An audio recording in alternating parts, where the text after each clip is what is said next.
one more thing. What advice would you give young people like myself going into the news business? Run for your life.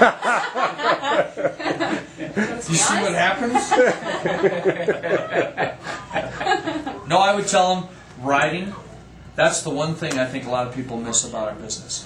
Is that to get anywhere in our business, you generally have to be a pretty good writer, with the exception of weather. I mean, they don't do as much writing as a reporter or a journalist. But all of your anchors have come up through the ranks, and they were reporters, they were producers, they wrote. Good writing skills definitely gets you going. And then, of course, what happens beyond that is your ad-libbing skills, your thinking on your feet. Those sorts of things can push you along further. But what I always tell the kids when they come in, especially the 7th, 8th, 9th graders, high schoolers, never forget that writing skills are so, so important in our business because it's what you do every single day.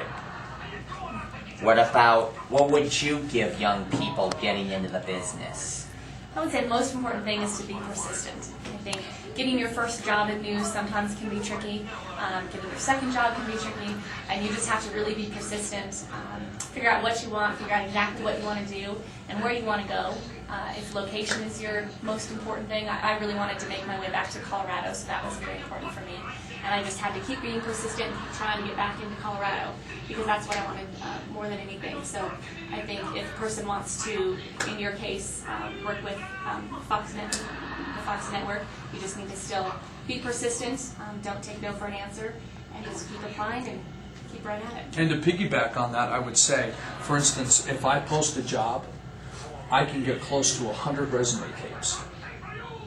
Think of the failure rate there. 99 people are going to get a no from me, and one person will get the job. So that falls back on the persistence. And I understand Tim Albertson, your fellow weather forecaster, does Kids Cast. Mm-hmm. What would you and Tim give young people entering the world of weather broadcasting?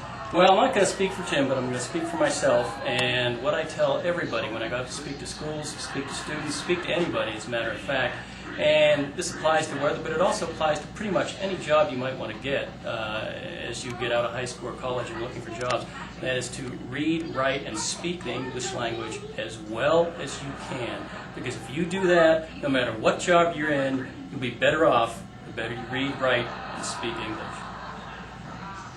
That's the whole complete interview with the FOX-21 News at 9 trio. I'd like to thank Joe Cole, the news director and anchor, his co-anchor Stephanie Pytlynski, and Terry Gerbstadt, Colorado Springs legend in weather forecasting.